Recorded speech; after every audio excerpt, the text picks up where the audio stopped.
ایک دعا تو وہ ہے جو ہم کرتے ہیں ہاتھ اٹھا کر اور مانگتے ہیں، پھر وہ دعا جو باجماعت ہوتی ہے، یہ تو ظاہری ایک دعا عمل ہے جو نظر آ گیا۔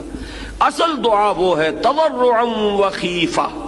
وہ جو انسان دون الجہر من القول، زبان ہلائے بغیر دل ہی دل میں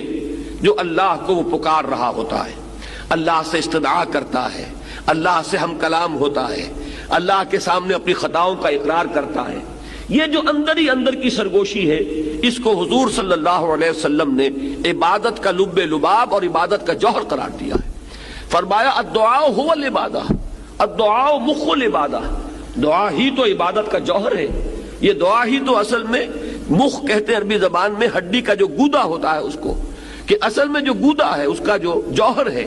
وہ در حقیقت دعا ہے کہ کبھی بھی انسان اللہ کے سوا کسی اور کو نہ پکارے۔ اور نمبر دو یہ کہ اس کا یہ پکارنا جو ہے، دعا کرنا جو ہے اپنے پروردگار سے، یہ بھی مخلصین لہ الدین، اس کے لیے اپنی اطاعت کو خالص کرتے ہوئے، اس لیے کہ اگر آپ اطاعت میں شرک کر رہے ہیں تو اللہ سے دعا کرنے کا منہ ہی نہیں ہے۔ کس منہ سے اللہ کو پکار رہے ہیں جبکہ آپ نے اللہ تعالیٰ کے ساتھ وہ توحید فی العبادت کا تقاضا پورا نہیں کیا؟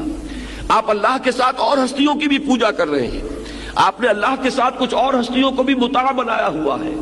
اور تو کیا آپ نے نفس کو مطاع بنایا ہوا ہے، آپ نے دولت کو محبوب بنایا ہوا ہے اللہ سے بڑھ کر، تو کیا منہ ہے آپ کا کہ آپ اللہ سے ہم کلام ہو؟ لہذا در حقیقت یہ اندر کی جو اصل دعا ہے یہ وہی شخص کر سکے گا، اور اسی کا دل لگے گا اس میں کہ جو اپنی جگہ پر یہ احساس رکھتا ہو کہ میں نے اللہ کی بندگی کی ہے خالصتاً، اسی کی بندگی تمام بندگیوں سے آزاد ہو کر، تبھی اللہ سے دعا انسان صحیح معنی میں کرتا ہے۔ فادعوا اللہ مخلصین لہ الدین، پس دعا کیا کرو اللہ سے، پکارا کرو اللہ کو، لیکن شرط اس کے ساتھ ہے مخلصین لہ الدین، اس کے لیے اپنی اطاعت کو خالص کرتے ہوئے۔ اگر یہ نہیں ہو سکتا، ایک شخص کی زندگی جو ہے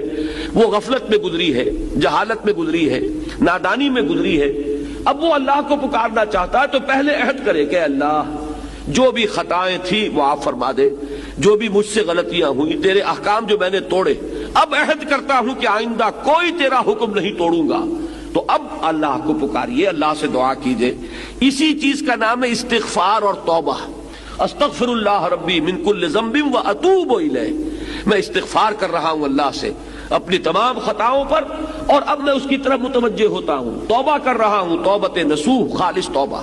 تو استغفار اور توبہ جو ہے یہ در حقیقت دعا کے لیے گویا کہ بمنزلہ تمہید ہے۔ استغفار کیجئے، توبہ کیجئے، اب اللہ کو پکاریے، اللہ سے دعا کیجئے۔